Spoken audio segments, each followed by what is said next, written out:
ಓಂ ಶಾಂತಿ.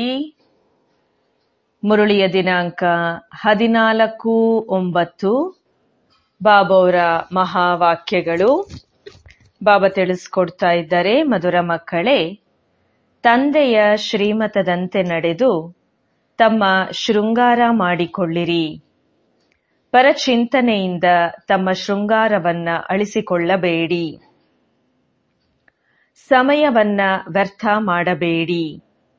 ಪ್ರಶ್ನೆ: ನೀವು ಮಕ್ಕಳು ತಂದೆಗಿಂತಲೂ ಸಹ ತೀಕ್ಷ್ಣವಾದ ಜಾದೂಗಾರರಾಗಿದ್ದೀರಿ ಹೇಗೆ? ಬಾಬಾ ತಿಳಿಸ್ತಾರೆ, ಇಲ್ಲಿ ಕುಳಿತಿದ್ದಂತೆಯೇ ಇಲ್ಲಿ ನೀವು ಲಕ್ಷ್ಮೀ ನಾರಾಯಣರಂತೆ ತಮ್ಮ ಶೃಂಗಾರ ಮಾಡ್ಕೊಳ್ತೀರಿ. ಇಲ್ಲಿ ಕುಳಿತಿದ್ದಂತೆ ತಮ್ಮನ್ನ ತಾವು ಪರಿವರ್ತನೆ ಮಾಡ್ಕೊಳ್ತೀರಿ. ಇದು ಕೂಡ ಚಮತ್ಕಾರ ಆಗಿದೆ. ಕೇವಲ ತಂದೆಯನ್ನ ನೆನಪು ಮಾಡೋದ್ರಿಂದ ನಿಮ್ಮ ಶೃಂಗಾರವಾಗಿ ಬಿಡತ್ತೆ. ಯಾವುದೇ ಕೈಕಾಲುಗಳನ್ನ ಉಪಯೋಗಿಸುವ ಮಾತಿಲ್ಲ. ಕೇವಲ ವಿಚಾರದ ಮಾತಾಗಿದೆ. ಯೋಗದಿಂದ ನೀವು ಸ್ವಚ್ಛ, ಶುದ್ಧ ಮತ್ತು ಶೋಭಾಯಮಾನವಾಗಿ ಬಿಡ್ತೀರಿ. ನಿಮ್ಮ ಆತ್ಮ ಮತ್ತು ಶರೀರ ಚಿನ್ನದ ಸಮಾನವಾಗಿ ಬಿಡತ್ತೆ. ಇದು ಸಹ ಅದ್ಭುತ ಆಗಿದೆ ಅಲ್ವೇ? ಓಂ ಶಾಂತಿ. ಆತ್ಮಿಕ ಜಾದೂಗರ್ ಕುಳಿತು ಆತ್ಮಿಕ ಮಕ್ಕಳಿಗೆ, ಅಂದರೆ ಯಾರು ತಂದೆಗಿಂತಲೂ ಸಹ ತೀಕ್ಷ್ಣ ಜಾದೂಗಾರರಾಗಿದ್ದಾರೆ, ಅವರಿಗೆ ತಿಳಿಸ್ತಾರೆ, ನೀವಿಲ್ಲಿ ಏನ್ ಮಾಡ್ತಾ ಇದ್ದೀರಿ? ಇಲ್ಲಿ ಕುಳಿತಿದ್ದರೂ ಯಾವುದೇ ಚಲನೆವಲನೆ ಇಲ್ಲ. ತಂದೆ ಅಥವಾ ಪ್ರಿಯತಮನು ಪ್ರಿಯತಮೆಯರಿಗೆ ಯುಕ್ತಿಯನ್ನ ತಿಳಿಸ್ತಾ ಇದ್ದಾರೆ. ಪ್ರಿಯತಮನು ತಿಳಿಸ್ತಾರೆ, ನೀವಿಲ್ಲಿ ಕುಳಿತು ಏನ್ ಮಾಡ್ತಾ ಇದ್ದೀರಿ? ತಮ್ಮನ್ನ ಇಂತಹ ಲಕ್ಷ್ಮೀ ನಾರಾಯಣರಂತೆ ಶೃಂಗಾರ ಮಾಡ್ಕೊಳ್ತೀರಿ. ಯಾರಿಗಾದ್ರೂ ತಿಳಿದಿದೆಯೇ? ನೀವೆಲ್ಲರೂ ಇಲ್ಲಿ ನಂಬರ್ವಾರ್ ಪುರುಷಾರ್ಥದ ಅನುಸಾರವಾಗಿ ಆಗ್ತೀರಾ. ಈ ರೀತಿ ಶೃಂಗಾರ ಮಾಡ್ಕೊಳ್ಬೇಕೆಂತ ತಂದೆ ಹೇಳ್ತಾರೆ. ಬಾಬಾ ತಿಳಿಸ್ತಾರೆ, ನಿಮ್ಮ ಗುರಿ ಧ್ಯೇಯವೂ ಸಹ ಭವಿಷ್ಯ ಅಮರಪುರಿಗಾಗಿ ಇದೆ. ಮತ್ತೆ ನೀವಿಲ್ಲಿ ಕುಳಿತು ಏನ್ ಮಾಡ್ತಾ ಇದ್ದೀರಿ? ಸ್ವರ್ಗದ ಶೃಂಗಾರವಾಗಲು ಪುರುಷಾರ್ಥ ಮಾಡ್ತಾ ಇದ್ದೇವೆ. ಇದಕ್ಕೆ ಏನ್ ಹೇಳೋದು? ಇಲ್ಲಿ ಕುಳಿತಿದ್ದಂತೆ ತಮ್ಮನ್ನ ತಾವು ಪರಿವರ್ತನೆ ಮಾಡ್ಕೊಳ್ತಿದ್ದೀರಿ. ಕುಳಿತುಕೊಳ್ಳುತ್ತಾ, ಏಳುತ್ತಾ, ನಡೆಯುತ್ತಾ, ತಿರುಗಾಡುತ್ತಾ ತಂದೆಯು ಮನ್ಮನಾಭವದ ಒಂದು ಬೀಗದ ಕೈಯನ್ನ ಕೊಟ್ಟು ಬಿಟ್ಟಿದ್ದಾರೆ. ಒಬ್ಬರ ವಿನಃ ಮತ್ಯಾರದ್ದೇ ವ್ಯರ್ಥ ಮಾತುಗಳನ್ನ ಕೇಳಬಾರದು ಹಾಗೂ ಹೇಳಬಾರದು. ಇದರಲ್ಲಿ ಸಮಯವನ್ನ ವ್ಯರ್ಥ ಮಾಡಬೇಡಿ. ನೀವು ನಿಮ್ಮನ್ನ ಶೃಂಗಾರ ಮಾಡಿಕೊಳ್ಳುವುದರಲ್ಲಿಯೇ ತೊಡಗಬೇಕು. ಬೇರೆಯವರು ಮಾಡಿಕೊಳ್ಳುತ್ತಾ ಇದ್ದಾರೆಯೋ ಅಥವಾ ಇಲ್ಲವೋ, ಇದರಲ್ಲಿ ನಿಮ್ಮದೇನು ಹೋಗುತ್ತದೆ? ನೀವು ನಿಮ್ಮ ಪುರುಷಾರ್ಥದಲ್ಲಿ ಇರಬೇಕು. ಎಷ್ಟೊಂದು ತಿಳಿದುಕೊಳ್ಳುವ ಮಾತುಗಳಾಗಿವೆ. ಯಾರಾದರೂ ಹೊಸಬರು ಕೇಳುತ್ತಾರೆಂದರೆ ಅವಶ್ಯವಾಗಿ ಆಶ್ಚರ್ಯ ಪಡುತ್ತಾರೆ. ನಿಮ್ಮಲ್ಲಿ ಕೆಲವರು ತಮ್ಮ ಶೃಂಗಾರ ಮಾಡಿಕೊಳ್ಳುತ್ತಿದ್ದೀರಿ, ಕೆಲವರಂತೂ ಇನ್ನೂ ಹಾಳು ಮಾಡಿಕೊಳ್ಳುತ್ತಾರೆ. ಪರಚಿಂತನೆ ಮುಂತಾದವರಲ್ಲಿ ಸಮಯವನ್ನ ವ್ಯರ್ಥ ಮಾಡ್ತಾ ಇರ್ತಾರೆ. ನೀವು ಕೇವಲ ನಿಮ್ಮನ್ನು ಏನು ಮಾಡುತ್ತಿದ್ದೇನೆ ಎಂದು ನೋಡ್ಕೊಳ್ಳಿ. ಬಹಳ ಚಿಕ್ಕದಾದಂತಹ ಯುಕ್ತಿಯನ್ನ ತಿಳಿಸ್ತಾರೆ. ಕೇವಲ ಒಂದೇ ಅಕ್ಷರ ಆಗಿದೆ, ಮನ್ಮನಾಭವ. ನೀವಿಲ್ಲಿ ಕುಳಿತಿದ್ದೀರಿ. ಇಡೀ ಸೃಷ್ಟಿ ಚಕ್ರವು ಹೇಗೆ ಸುತ್ತುತ್ತಾ ಇದೆ ಎಂಬುದು ಬುದ್ಧಿಯಲ್ಲಿ ಇದೆ. ಇಲ್ಲಿ ಕುಳಿತಿದ್ದಂತೆ ಎಷ್ಟೊಂದು ಕಾರ್ಯವನ್ನ ಮಾಡ್ತೀರಿ. ಯಾವುದೇ ಕೈಕಾಲುಗಳನ್ನ ಅಲುಗಾಡಿಸುವುದರ ಮಾತೇ ಇಲ್ಲ. ಕೇವಲ ವಿಚಾರ ಮಾಡುವ ಮಾತಾಗಿದೆ. ಬಾಬಾ ತಿಳಿಸ್ತಾರೆ, ನಾವು ಕುಳಿತು ಶ್ರೇಷ್ಠಾತಿಶ್ರೇಷ್ಠ ವಿಶ್ವದ ಶೃಂಗಾರವನ್ನ ಮಾಡ್ತಾ ಇದ್ದೇವೆ. ಮನ್ಮನಾಭವದ ಮಂತ್ರವು ಎಷ್ಟೊಂದು ಶ್ರೇಷ್ಠವಾಗಿದೆ. ಈ ಯೋಗ ಬಲದಿಂದಲೇ ನಿಮ್ಮ ಪಾಪಗಳೆಲ್ಲವೂ ಭಸ್ಮವಾಗಿ ಬಿಡುತ್ತದೆ ಮತ್ತು ನೀವು ಸ್ವಚ್ಛವಾಗುತ್ತಾ ಆಗುತ್ತಾ ಮತ್ತೆ ಎಷ್ಟೊಂದು ಶೋಭಾಯಮಾನವಾಗಿ ಬಿಡುತ್ತೀರಿ. ಆತ್ಮವು ಈಗ ಪತಿತ ಆಗಿದೆ. ಶರೀರದ ಸ್ಥಿತಿಯೂ ಸಹ ನೋಡಿ ಏನಾಗಿ ಬಿಟ್ಟಿದೆ.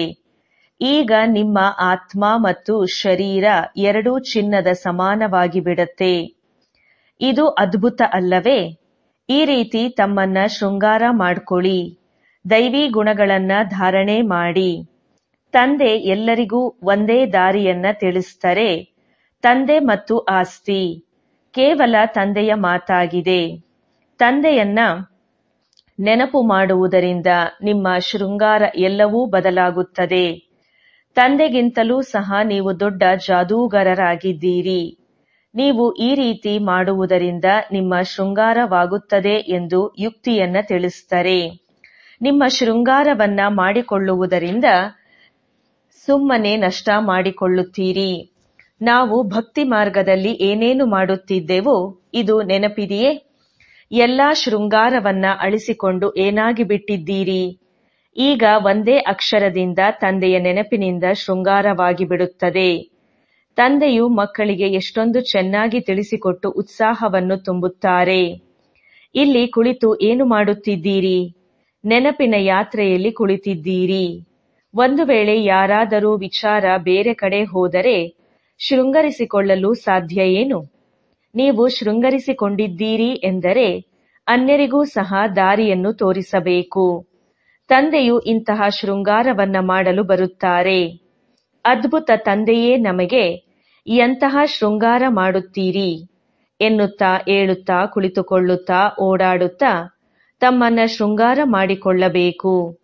ಕೆಲವರಾದರೂ ತಮ್ಮ ಶೃಂಗಾರವನ್ನ ಮಾಡಿಕೊಂಡು ನಂತರ ಅನ್ಯರಿಗೂ ಸಹ ಮಾಡುತ್ತಾರೆ.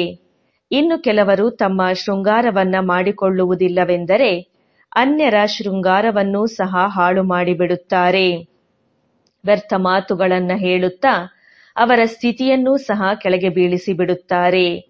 ತಾವು ಸಹ ಶೃಂಗಾರ ಮಾಡಿಕೊಳ್ಳದೆ ಅನ್ಯರಿಗೂ ಮಾಡುವುದಿಲ್ಲ. ಅಂದ ಮೇಲೆ ಚೆನ್ನಾಗಿ ಯೋಚಿಸಿ ಮಾಡಿ. ತಂದೆಯು ಯುಕ್ತಿಯನ್ನ ಹೇಗೆ ತಿಳಿಸುತ್ತಾರೆ? ಭಕ್ತಿ ಮಾರ್ಗದ ಶಾಸ್ತ್ರಗಳನ್ನ ಓದುವುದರಿಂದ ಈ ಯುಕ್ತಿಗಳು ಬರುವುದಿಲ್ಲ. ಶಾಸ್ತ್ರವೆಲ್ಲವೂ ಭಕ್ತಿ ಮಾರ್ಗದ್ದಾಗಿದೆ. ನೀವು ಶಾಸ್ತ್ರಗಳನ್ನು ಒಪ್ಪುವುದಿಲ್ಲವೇ ಎಂದು ಕೇಳುತ್ತಾರೆ. ಹೇಳಿ, ನಾವು ಎಲ್ಲವನ್ನೂ ಒಪ್ಪುತ್ತೇವೆ. ಅರ್ಧ ಕಲ್ಪ ಭಕ್ತಿಯನ್ನು ಮಾಡಿದ್ದೇವೆ, ಶಾಸ್ತ್ರವನ್ನ ಓದಿದ್ದೇವೆ ಅಂದಾಗ ಏಕೆ ಒಪ್ಪುವುದಿಲ್ಲ? ರಾತ್ರಿ ಮತ್ತು ಹಗಲು ಇರುತ್ತದೆ ಎಂದರೆ ಎರಡನ್ನೂ ಒಪ್ಪಬೇಕಲ್ಲವೇ? ಇದು ಬೇಹದ್ದಿನ ಹಗಲು ಮತ್ತು ರಾತ್ರಿಯಾಗಿದೆ. ತಂದೆ ತಿಳಿಸ್ತಾರೆ, ಮಧುರ ಮಕ್ಕಳೇ, ನೀವು ತಮ್ಮ ಶೃಂಗಾರವನ್ನ ಮಾಡಿಕೊಳ್ಳಿ. ಸಮಯವನ್ನ ವ್ಯರ್ಥ ಮಾಡಬೇಡಿ.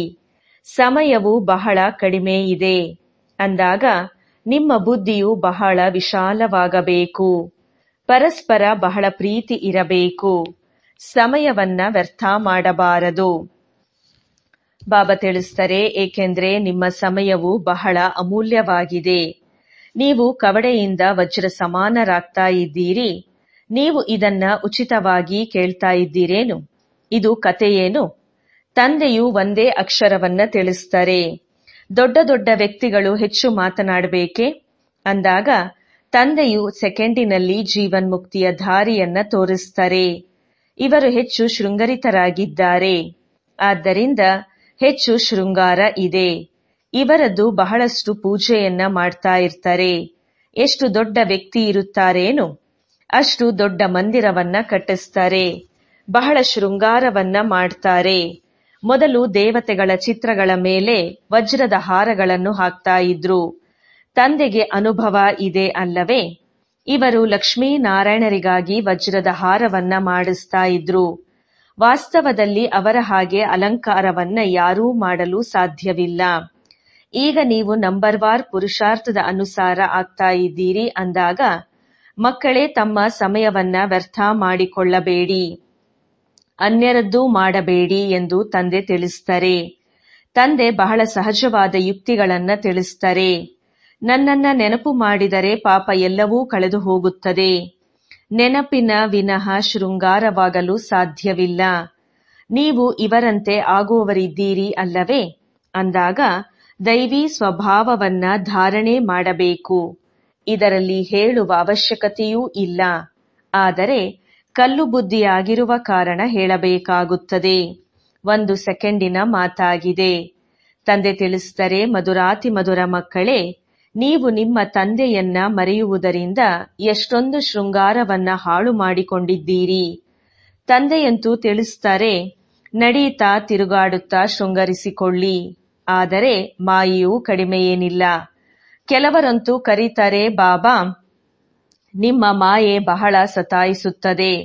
ಅರೆ, ನನ್ನ ಮಾಯೆ ಎಲ್ಲಿದೆ? ಇದಂತೂ ಆಟವಲ್ಲವೇ? ನಾನು ನಿಮ್ಮನ್ನ ಮಾಯೆಯಿಂದ ಬಿಡಿಸಲು ಬಂದಿದ್ದೇನೆ. ನನ್ನ ಮಾಯೆ ಮತ್ಯಾವುದಿದೆ? ಈ ಸಮಯದಲ್ಲಿ ಪೂರ್ಣ ರಾಜ್ಯ ಮಾಯೆದೇ ಇದೆ. ಹೇಗೆ ರಾತ್ರಿ ಹಗಲಿನ ವ್ಯತ್ಯಾಸವಾಗಲು ಸಾಧ್ಯವಿಲ್ಲ. ಇದು ಬೇಹದ್ದಿನ ರಾತ್ರಿ ಹಗಲು ಆಗಿದೆ. ಇದರಲ್ಲಿ 1 ಸೆಕೆಂಡ್ ಸಹ ವ್ಯತ್ಯಾಸವಾಗಲು ಸಾಧ್ಯ ಇಲ್ಲ. ನೀವು ಮಕ್ಕಳು ನಂಬರ್ವಾರ್ ಪುರುಷಾರ್ಥದ ಅನುಸಾರ ಈ ರೀತಿ ಶೃಂಗಾರ ಮಾಡಿಕೊಳ್ಳುತ್ತಿದ್ದೀರಿ. ತಂದೆ ತಿಳಿಸಿದರೆ ಚಕ್ರವರ್ತಿ ರಾಜರಾಗಬೇಕೆಂದರೆ ಚಕ್ರವನ್ನ ತಿರುಗಿಸಬೇಕು. ಬಲೆ ಗೃಹಸ್ಥದಲ್ಲಿ ಇರಿ. ಇಲ್ಲಿ ಬುದ್ಧಿಯಿಂದ ಕೆಲಸವನ್ನ ತೆಗೆದುಕೊಳ್ಳಬೇಕು. ಆತ್ಮನಲ್ಲಿಯೂ ಸಹ ಮನಸ್ಸು ಬುದ್ಧಿ ಇದೆ. ಇಲ್ಲಿ ನಿಮಗೆ ಹೊರಗಿನ ವ್ಯವಹಾರದ ಜಂಜಾಟವೇನೂ ಇಲ್ಲ. ನೀವಿಲ್ಲಿ ಬರುವುದೇ ತಮ್ಮ ಶೃಂಗಾರ ಮಾಡಿಕೊಂಡು ರಿಫ್ರೆಶ್ ಆಗಲು. ತಂದೆ ಓದಿಸ್ತಾರೆ ಅಂದ್ರೆ ಎಲ್ಲರಿಗೂ ಒಂದೇ ರೀತಿಯಾಗಿ ಓದಿಸ್ತಾರೆ. ಇಲ್ಲಿ ತಂದೆಯ ಬಳಿ ಬರ್ತೀರಿ ಅಂದ್ರೆ ಹೊಸ ಹೊಸ ವಿಚಾರಗಳನ್ನ ಸಮ್ಮುಖದಲ್ಲಿ ಕೇಳ್ತೀರಿ. ಮತ್ತೆ ಮನೆಗೆ ಹೋಗ್ತೀರಿ ಅಂದ್ರೆ ಏನೆಲ್ಲವನ್ನ ಕೇಳ್ತೀರೋ ಅದೆಲ್ಲವೂ ಹೊರಟು ಹೋಗಿ ಬಿಡುತ್ತದೆ. ಇಲ್ಲಿಂದ ಹೊರಗೆ ಹೋಗ್ತೀರಿ ಅಂದ್ರೆ ಜೋಳಿಗೆ ಸೋರಿ ಬಿಡುತ್ತದೆ. ಏನನ್ನ ಕೇಳ್ತೀರೋ ಅದರ ಬಗ್ಗೆ ಮನನ ಚಿಂತನೆಯನ್ನ ಮಾಡೋದಿಲ್ಲ. ನಿಮಗಾದ್ರೂ ಇಲ್ಲಿ ಏಕಾಂತಕ್ಕೆ ಬಹಳ ಸ್ಥಳ ಇದೆ. ಹೊರಗಡೆಯಂತೂ ಒಬ್ಬರಿಗೊಬ್ಬರು ಸಾಯಿಸುತ್ತಾರೆ. ತಂದೆ ಮಕ್ಕಳಿಗೆ ತಿಳಿಸ್ತಾರೆ, ಇದು ನಿಮ್ಮ ಬಹಳ ಅಮೂಲ್ಯವಾದ ಸಮಯ ಆಗಿದೆ. ನೀವು ಸಮಯವನ್ನ ವ್ಯರ್ಥ ಮಾಡಬೇಡಿ. ತಮ್ಮನ್ನ ಶೃಂಗರಿಸಿಕೊಳ್ಳಲು ಬಹಳ ಯುಕ್ತಿಗಳು ಸಿಗುತ್ತವೆ. ನಾನು ಎಲ್ಲರನ್ನ ಉದ್ಧಾರ ಮಾಡಲು ಬರ್ತೇನೆ. ನಾನು ನಿಮಗೆ ವಿಶ್ವದ ರಾಜ್ಯ ಭಾಗ್ಯವನ್ನ ಕೊಡಲು ಬಂದಿದ್ದೇನೆ. ನೀವು ನೆನಪು ಮಾಡಿ ಸಮಯವನ್ನ ವ್ಯರ್ಥ ಮಾಡಬೇಡಿ. ಕೆಲಸ ಕಾರ್ಯಗಳನ್ನ ಮಾಡುತ್ತಿದ್ದರೂ ಸಹ ತಂದೆಯನ್ನ ನೆನಪು ಮಾಡುತ್ತಾ ಇರಿ. ಇಷ್ಟೆಲ್ಲ ಆತ್ಮರು ಒಬ್ಬ ಪರಮಾತ್ಮನಿಗೆ ಪ್ರಿಯತಮೆಯರಾಗಿದ್ದಾರೆ. ಅಲ್ಲಿ ಅನೇಕ ಕಥೆಗಳನ್ನ ಬಹಳಷ್ಟು ಹೇಳ್ತೀರಿ. ತಂದೆ ಅದೆಲ್ಲವನ್ನ ಮರೆತು ಬಿಡಿ ಎಂದು ಹೇಳ್ತಾರೆ. ಭಕ್ತಿ ಮಾರ್ಗದಲ್ಲಿ ನೀವು ನನ್ನನ್ನ ನೆನಪು ಮಾಡಿದ್ರಿ ಮತ್ತು ನಾನು ನಿಮ್ಮವನಾಗುತ್ತೇನೆ ಎಂದು ವಾಗ್ದಾನವನ್ನ ಮಾಡಿದ್ದೀರಿ. ಅನೇಕ ಪ್ರಿಯತಮೆಯರ ಒಬ್ಬ ಪ್ರಿಯತಮನಾಗಿದ್ದೇನೆ. ಬ್ರಹ್ಮ ತತ್ವದಲ್ಲಿ ಲೀನವಾಗುತ್ತೇವೆ ಎಂದು ಭಕ್ತಿ ಮಾರ್ಗದಲ್ಲಿ ಹೇಳ್ತಾರೆ.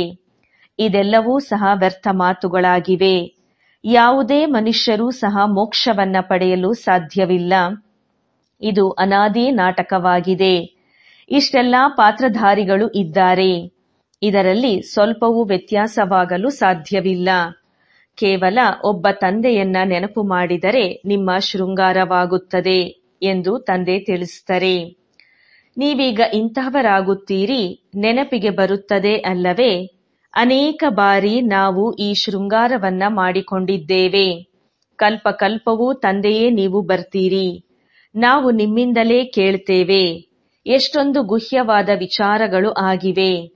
ತಂದೆ ಯುಕ್ತಿಯನ್ನ ಬಹಳ ಚೆನ್ನಾಗಿ ತಿಳಿಸಿದ್ದಾರೆ. ಇಂತಹ ತಂದೆಯ ಮೇಲೆ ಬಲಿಹಾರಿಯಾಗಿರಿ. ಲೌಕಿಕದಲ್ಲಿ ಪ್ರಿಯತಮ ಪ್ರಿಯತಮೆಯರೆಲ್ಲರೂ ಒಬ್ಬರ ಹಾಗೆ ಇರುವುದಿಲ್ಲ. ಇವರಾದರೂ ಎಲ್ಲಾ ಆತ್ಮಗಳ ಒಬ್ಬರೇ ಪ್ರಿಯತಮನಾಗಿದ್ದಾರೆ. ಯಾವುದೇ ಶರೀರದ ಮಾತು ಇಲ್ಲ. ಆದರೆ ಸಂಗಮಯುಗದಲ್ಲಿಯೇ ತಂದೆಯಿಂದ ತಮಗೆ ಯುಕ್ತಿ ಸಿಗುತ್ತದೆ. ನೀವು ಎಲ್ಲಿಗೆ ಹೋಗಿ ಕುಡಿಯಿರಿ, ತಿನ್ನಿರಿ, ಸುತ್ತಾಡಿ, ನೌಕರಿ ಮಾಡಿ ತಮ್ಮ ಶೃಂಗಾರವನ್ನ ಮಾಡ್ಕೊಳ್ತಾ ಇರಿ. ಆತ್ಮರೆಲ್ಲರೂ ಸಹ ಒಬ್ಬ ಪ್ರಿಯತಮನ ಪ್ರಿಯತಮೆಯರಾಗಿದ್ದೀರಿ. ಅವರನ್ನೇ ನೆನಪು ಮಾಡಿ. ಕೆಲವು ಮಕ್ಕಳು ತಿಳಿಸ್ತಾರೆ, ನಾವಂತೂ 24 ಗಂಟೆ ನೆನಪಿನಲ್ಲಿ ಇರ್ತೇವೆ. ಆದರೆ ಸದಾ ಕಾಲ ಯಾರೂ ಮಾಡಲು ಸಾಧ್ಯವಿಲ್ಲ. ಹೆಚ್ಚೆಂದರೆ 2 ಗಂಟೆ 2.5 ಗಂಟೆಯವರೆಗೆ. ಒಂದು ವೇಳೆ ಹೆಚ್ಚಾಗಿ ಬರೆದರೆ ತಂದೆಯು ಒಪ್ಪುವುದಿಲ್ಲ. ಅನ್ಯರಿಗೆ ಸ್ಮೃತಿ ತರಿಸುವುದಿಲ್ಲವೆಂದರೆ ಇವರು ತಂದೆಯನ್ನ ನೆನಪು ಮಾಡುತ್ತಾರೆ ಎಂದು ಹೇಗೆ ತಿಳಿಯುವುದು? ಏನಾದರೂ ಕಷ್ಟದ ಮಾತಾಗಿದೆಯೇನು? ನಿಮ್ಮ ಪಾಪಗಳು ಸಮಾಪ್ತಿಯಾಗುತ್ತವೆ. ದೈವೀ ಗುಣವೂ ಸಹ ಧಾರಣೆ ಮಾಡಬೇಕು. ಪತಿತರು ಯಾವುದೇ ಶಾಂತಿಧಾಮ ಅಥವಾ ಸುಖಧಾಮದಲ್ಲಿ ಹೋಗಲು ಸಾಧ್ಯವಿಲ್ಲ. ತಂದೆ ತಿಳಿಸ್ತಾರೆ, ತಮ್ಮನ್ನ ಆತ್ಮ ಸಹೋದರರಾಗಿದ್ದೇವೆ ಎಂದು ತಿಳಿಯಿರಿ. 84 ಜನ್ಮಗಳ ಪಾತ್ರವು ಈಗ ಪೂರ್ಣವಾಗುತ್ತದೆ. ಈ ಹಳೆಯ ಶರೀರವನ್ನ ಬಿಡಬೇಕಾಗುತ್ತದೆ. ಡ್ರಾಮಾ ಹೇಗೆ ಮಾಡಲ್ಪಟ್ಟಿದೆ ನೋಡಿ. ಎಲ್ಲರೂ ನಂಬರ್ವಾರ್ ಪುರುಷಾರ್ಥದ ಅನುಸಾರವಾಗಿ ತಿಳಿದುಕೊಂಡಿದ್ದಾರೆ. ಪ್ರಪಂಚದಲ್ಲಿಯಂತೂ ಯಾರೂ ಏನನ್ನೂ ಸಹ ತಿಳಿದುಕೊಂಡಿಲ್ಲ. ಪ್ರತಿಯೊಬ್ಬರೂ ತಮ್ಮನ್ನು ನಾನು ತಂದೆಯ ಮತದಂತೆಯೇ ನಡೆಯುತ್ತಿದ್ದೇನೆಯೇ ಎಂದು ಕೇಳಿಕೊಳ್ಳಿ. ನಡೆಯುತ್ತೀರಿ ಎಂದರೆ ಶೃಂಗಾರವೂ ಸಹ ಚೆನ್ನಾಗಿಯೇ ಇರುತ್ತದೆ. ಒಬ್ಬರಿಗೊಬ್ಬರು ಉಲ್ಟಾ ಮಾತುಗಳನ್ನು ಹೇಳುತ್ತಾ ಅಥವಾ ಕೇಳಿ ತಮ್ಮ ಶೃಂಗಾರವನ್ನೂ ಸಹ ಅಳಿಸಿಕೊಳ್ಳುತ್ತಾರೆ ಮತ್ತು ಅನ್ಯರ ಶೃಂಗಾರವನ್ನೂ ಸಹ ಅಳಿಸುತ್ತಾರೆ. ಮಕ್ಕಳು ಇದೇ ಆಲೋಚನೆಯಲ್ಲಿ ತೊಡಗಬೇಕು. ನಾವು ಇಂತಹ ಶೃಂಗಾರದಿಂದ ಹೀಗಾಗುತ್ತೇವೆ, ಉಳಿದೆಲ್ಲವೂ ಸರಿಯಾಗಿದೆ. ಹೊಟ್ಟೆಗಾಗಿ ರೊಟ್ಟಿ ಸಹಜವಾಗಿ ಸಿಗುತ್ತದೆ. ವಾಸ್ತವದಲ್ಲಿ ಹೊಟ್ಟೆ ಹೆಚ್ಚಾಗಿ ಕೇಳುವುದಿಲ್ಲ. ಬಲೆ ನೀವು ಸನ್ಯಾಸಿ ಆಗಿದ್ದೀರಿ, ಆದರೆ ರಾಜಯೋಗಿಗಳಾಗಿದ್ದೀರಿ. ಬಹಳ ಶ್ರೇಷ್ಠರೂ ಅಲ್ಲ, ಕನಿಷ್ಠರೂ ಅಲ್ಲ. ತಿನ್ನಿರಿ, ಆದರೆ ಹೆಚ್ಚು ಆಸಕ್ತಿ ಬೇಡ. ಶಿವತಂದೆಯ ನೆನಪಿದೆಯೇ? ವಿಚಾರ ಮಾಡಿ. ಇಲ್ಲಿ ಕುಳಿತಿದ್ದಂತೆಯೇ ನಿಮ್ಮದು ಎಷ್ಟೊಂದು ಸಂಪಾದನೆ ಇದೆ. ಈ ಸಂಪಾದನೆಯಿಂದ ಅಪಾರ ಸುಖ ಸಿಗುತ್ತದೆ. ಕೇವಲ ನೆನಪಿನ ಯಾತ್ರೆಯಿಂದ ಮತ್ಯಾವುದೇ ಪ್ರಕಾರದ ಕಷ್ಟ ಇಲ್ಲ. ಭಕ್ತಿ ಮಾರ್ಗದಲ್ಲಿ ಮನುಷ್ಯರು ಎಷ್ಟೊಂದು ಪೆಟ್ಟನ್ನ ತಿನ್ನುತ್ತಾರೆ. ನೀವೀಗ ಶೃಂಗರಿಸಿಕೊಳ್ಳಲು ಬಂದಿದ್ದೀರಿ ಅಂದ ಮೇಲೆ ತಮ್ಮ ಕಡೆ ಚೆನ್ನಾಗಿ ಗಮನವನ್ನ ಕೊಡಿ. ಮರೆಯಬೇಡಿ. ಮಾಯೆಯು ಮರೆಸಿಬಿಡುತ್ತದೆ. ಮತ್ತೆ ಸಮಯವು ಬಹಳ ವ್ಯರ್ಥ ಮಾಡಿಬಿಡುತ್ತದೆ. ನಿಮ್ಮದು ಬಹಳ ಅಮೂಲ್ಯವಾದ ಸಮಯವಾಗಿದೆ. ಓದಿನ ಪರಿಶ್ರಮದಿಂದ ಮನುಷ್ಯರು ಹೇಗಿದ್ದರೂ ಹೇಗಾಗುತ್ತಾರೆ. ಅಂದ ಮೇಲೆ ತಂದೆಯು ನಿಮಗೆ ಯಾವುದೇ ಕಷ್ಟ ಕೊಡುವುದಿಲ್ಲ. ಕೇವಲ ನನ್ನನ್ನ ನೆನಪು ಮಾಡಿ ಎಂದು ಹೇಳುತ್ತಾರೆ. ಯಾವುದೇ ಪುಸ್ತಕದ ಬಗ್ಗೆ ತಿಳಿಸೋದಿಲ್ಲ. ನಾನು ಬಂದು ಈ ಪ್ರಜಾಪಿತ ಬ್ರಹ್ಮರವರ ಮೂಲಕ ದತ್ತು ಮಾಡಿಕೊಳ್ಳುತ್ತೇನೆ. ಪ್ರಜಾಪಿತನಾಗಿದ್ದಾರಲ್ಲವೇ? ಇಷ್ಟೆಲ್ಲ ಕುಕವಂಶಾವಳಿ ಪ್ರಜೆಗಳು ಹೇಗೆ ಸಾಧ್ಯ? ಮಕ್ಕಳನ್ನು ದತ್ತು ಮಾಡಿಕೊಳ್ಳಲಾಗುತ್ತದೆ. ತಂದೆಯಿಂದ ಆಸ್ತಿಯು ಸಿಗಲಿದೆ. ತಂದೆಯು ಬ್ರಹ್ಮರವರ ಮೂಲಕ ದತ್ತು ಮಾಡಿಕೊಳ್ಳುತ್ತಾರೆ. ಆದ್ದರಿಂದ ಅವರಿಗೆ ಮಾತಾಪಿತಾ ಎಂದು ಹೇಳಲಾಗುತ್ತದೆ. ಇದು ಸಹ ತಮಗೆ ತಿಳಿದಿದೆ. ತಂದೆಯು ನಿಗದಿತ ಸಮಯದಲ್ಲಿಯೇ ಬರುತ್ತಾರೆ. ಸರಿಯಾದ ಸಮಯಕ್ಕೆ ಹೋಗುತ್ತಾರೆ. ಪ್ರಪಂಚದ ಬದಲಾವಣೆಯಂತೂ ಆಗಲೇಬೇಕಾಗಿದೆ. ಈಗ ತಂದೆ ತಾವು ಮಕ್ಕಳಿಗೆ ಎಷ್ಟೊಂದು ಬುದ್ಧಿಯನ್ನ ಕೊಡುತ್ತಾರೆ. ತಂದೆಯ ಮತದಂತೆ ನಡೆಯಬೇಕಾಗಿದೆ. ವಿದ್ಯಾರ್ಥಿಗಳು ಏನನ್ನು ಓದುತ್ತಾರೆಯೋ ಅದೇ ವಿಚಾರವು ಬುದ್ಧಿಯಲ್ಲಿ ನಡೆಯಬೇಕಾಗಿದೆ. ನೀವು ಸಹ ಈ ಸಂಸ್ಕಾರವನ್ನ ತೆಗೆದುಕೊಂಡು ಹೋಗುತ್ತೀರಿ. ಹೇಗೆ ತಂದೆಯಲ್ಲಿ ಸಂಸ್ಕಾರ ಇದೆಯೋ ಹಾಗೆ ನಿಮ್ಮಲ್ಲಿಯೂ ಸಹ ಸಂಸ್ಕಾರವು ತುಂಬುತ್ತದೆ. ನಂತರ ಇಲ್ಲಿ ಬರುತ್ತೀರಿ ಎಂದರೆ ಪಾತ್ರವು ಪುನರಾವರ್ತನೆ ಆಗುತ್ತದೆ. ನಂಬರ್ ವಾರ್ ಪುರುಷಾರ್ಥದ ಅನುಸಾರ ಬರುತ್ತೀರಿ. ಬಾಬಾ ತಿಳಿಸ್ತಾರೆ, ನಿಮ್ಮ ಹೃದಯವನ್ನ ನೀವೇ ಕೇಳ್ಕೊಳ್ಳಿ. ತನ್ನನ್ನ ಶೃಂಗರಿಸಿಕೊಳ್ಳಲು ಎಷ್ಟು ಪುರುಷಾರ್ಥವನ್ನ ಮಾಡಿದ್ದೇನೆ. ಎಲ್ಲಿಯೂ ಸಮಯವನ್ನು ವ್ಯರ್ಥ ಮಾಡಬೇಡಿ. ತಂದೆಯ ಶ್ರೀಮತವನ್ನ ನೆನಪಿಟ್ಟುಕೊಳ್ಳಬೇಕು. ಮನುಷ್ಯರ ಮತದಂತೆ ನಡೆಯಬಾರದು. ನಾವಂತೂ ಹಳೆಯ ಪ್ರಪಂಚದಲ್ಲಿ ಇದ್ದೇವೆ ಎಂದು ನಿಮಗೆ ತಿಳಿದಿದೆಯಾ? ನೀವು ಯಾರಾಗಿದ್ದೀರಿ ಎಂದು ತಂದೆಯು ತಿಳಿಸುತ್ತಾರೆ. ಈ ಹಳೆಯ ಪ್ರಪಂಚದಲ್ಲಿ ಎಷ್ಟೊಂದು ದುಃಖ ಇದೆ. ಇದೂ ಸಹ ಡ್ರಾಮಾದ ಅನುಸಾರ ಪಾತ್ರವು ಸಿಕ್ಕಿದೆ. ಡ್ರಾಮಾದ ಅನುಸಾರ ಅನೇಕ ವಿಘ್ನಗಳು ಬರುತ್ತವೆ. ತಂದೆ ತಿಳಿಸ್ತಾರೆ, ಜ್ಞಾನ ಮತ್ತು ಭಕ್ತಿಯ ಆಟ ಆಗಿದೆ. ವಿಚಿತ್ರವಾದ ನಾಟಕ ಅಲ್ಲವೇ? ಇಷ್ಟು ಚಿಕ್ಕದಾದ ಆತ್ಮದಲ್ಲಿ ಅವಿನಾಶಿ ಪಾತ್ರವು ತುಂಬಲ್ಪಟ್ಟಿದೆ. ಅಭಿನಯಿಸುತ್ತಲೇ ಇರುತ್ತದೆ. ಒಳ್ಳೆಯದು. ಮಧುರಾತಿ ಮಧುರ ಅಗಲಿ ಹೋಗಿ ಮರಳಿ ಸಿಕ್ಕಿರುವಂತಹ ಮಕ್ಕಳ ಪ್ರತಿ ಮಾತಾಪಿತಾ ಬಾಪ್ ದಾದಾರವರ ನೆನಪು, ಪ್ರೀತಿ ಹಾಗೂ ನಮಸ್ತೆ. ಆತ್ಮಿಕ ತಂದೆಗೆ ಆತ್ಮಿಕ ಮಕ್ಕಳ ನೆನಪು, ಪ್ರೀತಿ ಹಾಗೂ ನಮಸ್ತೆ. ಧಾರಣೆಗೋಸ್ಕರ ಮುಖ್ಯ ಸಾರದಲ್ಲಿ ಎಲ್ಲಾ ಮಾತುಗಳನ್ನು ಬಿಟ್ಟು ನಾವು ಲಕ್ಷ್ಮೀನಾರಾಯಣರ ಹಾಗೆ ಎಷ್ಟು ಶೃಂಗಾರ ಮಾಡಿಕೊಂಡಿದ್ದೇವೆ ಎಂಬ ಗುಂಗಿನಲ್ಲಿ ಇರಬೇಕಾಗಿದೆ. ತಮ್ಮೊಂದಿಗೆ ತಾವು ಕೇಳಿಕೊಳ್ಳಿ, ನಾನು ಶ್ರೀಮತದಂತೆ ನಡೆದು ಮನ್ಮನಾಭವದ ಬೀಗದ ಕೈಯಿಂದ ಶೃಂಗಾರವನ್ನ ಚೆನ್ನಾಗಿ ಮಾಡಿಕೊಂಡಿದ್ದೇನೆಯೇ? ಅಲ್ಲ ಸಲ್ಲದ ಮಾತುಗಳನ್ನ ಕೇಳಿ ಅಥವಾ ಯಾವುದೇ ರೀತಿಯಲ್ಲಿ ಶೃಂಗಾರವನ್ನ ಹಾಳು ಮಾಡುತ್ತಿಲ್ಲವೇ? ಪರಸ್ಪರ ಪ್ರೀತಿಯಿಂದ ಇರುತ್ತೇನೆಯೇ? ತಮ್ಮ ಅಮೂಲ್ಯವಾದ ಸಮಯವನ್ನ ಎಲ್ಲಿಯೂ ವ್ಯರ್ಥ ಮಾಡುತ್ತಿಲ್ಲವೇ? ದೈವಿ ಸ್ವಭಾವವನ್ನ ಧಾರಣೆ ಮಾಡಿಕೊಂಡಿದ್ದೇನೆಯೇ? ವರದಾನ: ವ್ಯರ್ಥ ಸಂಕಲ್ಪಗಳ ಕಾರಣವನ್ನ ತಿಳಿದುಕೊಂಡು ಅದನ್ನ ಸಮಾಪ್ತಿಗೊಳಿಸುವಂತಹ ಸಮಾಧಾನ ಸ್ವರೂಪರು ಆಗಿರಿ. ವ್ಯರ್ಥ ಸಂಕಲ್ಪವು ಉತ್ಪನ್ನವಾಗಲು ಮುಖ್ಯವಾಗಿ 2 ಕಾರಣಗಳು: ಅಭಿಮಾನ ಮತ್ತು ಅಪಮಾನ. ನನಗೆ ಕಡಿಮೆ ಏಕೆ?